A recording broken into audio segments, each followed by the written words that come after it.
Is it just me or does anyone else really suck at baking? Like, for me, cooking was easier because you could just throw everything into a pot with zero measurements. And honestly, sometimes I wouldn't even do a taste test. Not because I was confident, but because I was lazy. Leading me to things like ramen with water like Sim River, you know, at Paris, and many more incidents I had to apologize to my tongue and my taste buds. So for me, baking was a big no. Like, what do you mean I have to do exact measurement?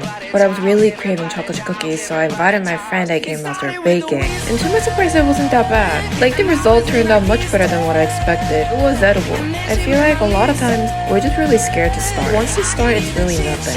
I also realized some things are worth the hassle, like exact measurements.